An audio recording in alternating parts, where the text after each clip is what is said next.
Bienvenue sur photover.fr. Aujourd'hui nous vous présentons le Panasonic Lumix TZ40. Donc, il s'agit du compact grand public haut de gamme avec grand zoom de Panasonic. Donc, c'est le modèle le plus haut de gamme. Nous avons testé il y a quelques mois maintenant le TZ38. Donc, vous avez pu voir la vidéo sur notre chaîne également. Donc ce modèle est un petit peu plus performant, enfin il est surtout plus connecté puisqu'il dispose du Wi-Fi accompagné du NFC ainsi que d'une puce GPS de technologie GLONASS permettant une géolocalisation précise et surtout plus rapide que son prédécesseur. Bon, il souffre toujours du même défaut pour les appareils photo avec puce GPS. L'autonomie est plutôt moyenne lorsque la puce GPS est activée. Heureusement, un réglage à l'intérieur de l'appareil permet de la désactiver et gagner bien entendu en autonomie. Alors ce compact mesure 108,3 mm de largeur, 58,9 mm de hauteur et 27,7 mm d'épaisseur. Et l'ensemble ne pèse que 198 grammes. Donc c'est plutôt sympa, c'est assez léger, ça tient dans la poche. On a une petite dragonne de poignet livrée avec l'appareil photo.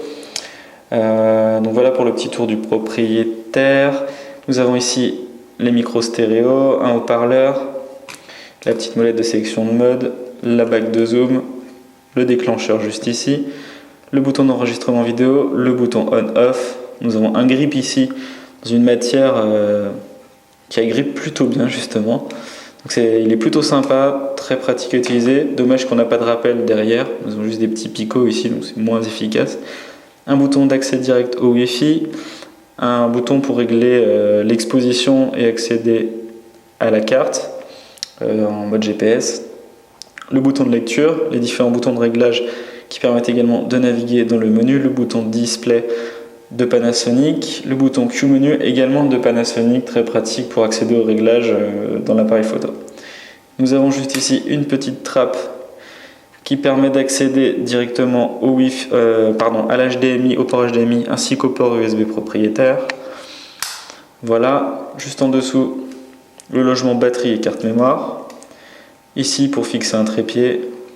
Et en façade, nous avons l'objectif zoom optique 20 fois avec une ouverture f3.3 et 6.4 lorsqu'on utilise une focale très grande. À l'arrière, nous revenons à l'arrière. Donc voilà, juste ici, nous avons un écran tactile multi-touch cette fois, qui mesure toujours 3 pouces. Au niveau résolution, nous en sommes à 920 000 points. Comme vous pouvez le voir, voilà, donc on peut naviguer dans l'appareil directement, enfin pas tous les menus, autant pour moi. On peut naviguer directement dans l'appareil, activer certains réglages, accéder au Wi-Fi juste là. A noter que le Wi-Fi fonctionne également depuis la touche directe. Petit avantage du multitouch, je vais vous montrer ça tout de suite sur une photo. Donc déjà nous pouvons naviguer comme ceci entre les photos, donc c'est plutôt sympa, ça rappelle un petit peu les smartphones d'aujourd'hui. Et pour zoomer avec 2 doigts, et voilà, donc l'écran est malheureusement trop petit, donc vous pouvez voir c'est un petit peu fastidieux à utiliser. Il faut faire attention, donc c'est franchement pas ergonomique. Avec 2 mains ça fonctionne mieux.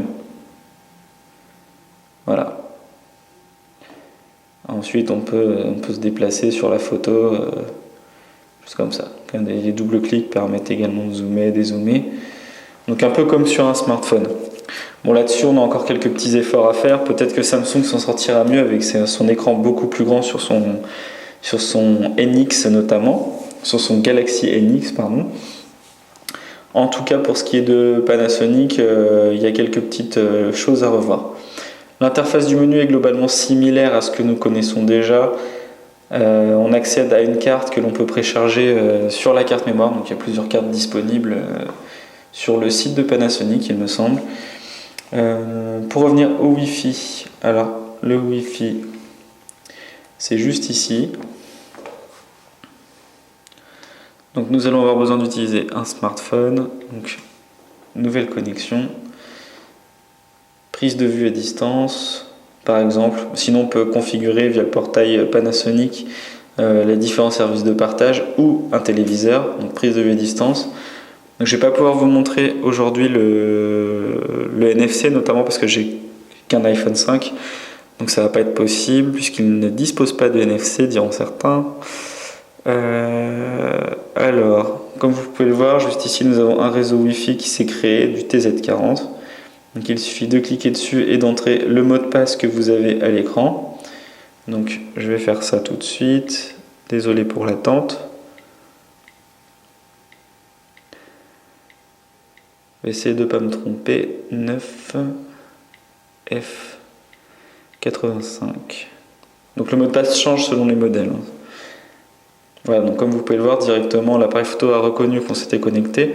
Donc ensuite, il faut notamment avoir cette application Lumix Link d'installer sur son téléphone. Donc vous la lancez.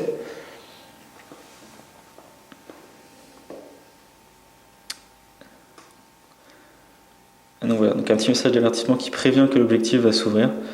Et donc voilà, on peut contrôler directement l'appareil photo. Donc malheureusement, avec l'iPhone 5, nous avons rencontré quelques petits soucis, donc on n'a pas compris vraiment pourquoi. Donc c'est probablement l'application qui bug un petit peu, donc j'imagine qu'une mise à jour viendra la corriger très rapidement. Mais en tout cas, voilà, donc on peut accéder directement aux photos prises avec le Lumix. Et directement depuis son téléphone, ensuite on peut accéder aux différentes options de partage. Donc c'est plutôt bien fait, ça marche plutôt bien. C'est certainement Panasonic qui propose ici la meilleure solution connectée pour les appareils photo, puisque c'est tout simplement les premiers à avoir utilisé cette technologie sur le marché.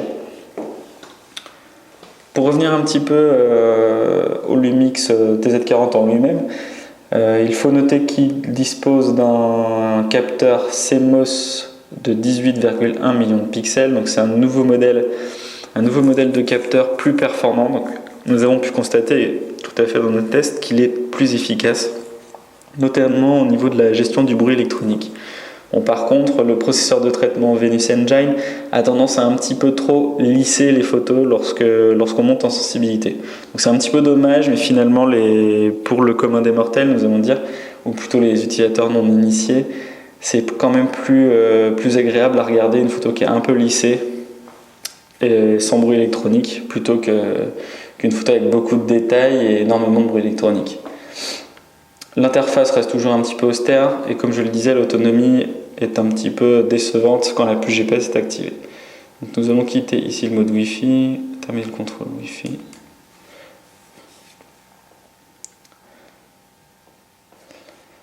Donc voilà pour le Panasonic Lumix TZ40. Donc il s'agit d'un appareil photo très performant. Très honnêtement, nous le recommandons chaudement pour un petit peu tous les types de photographie, car il dispose de différents modes scène, différents modes créatifs. Il est très abouti et la finition est vraiment très agréable. Donc c'est un très très bon appareil photo que nous recommandons. Voilà, et à bientôt sur photovoir.fr pour un autre test.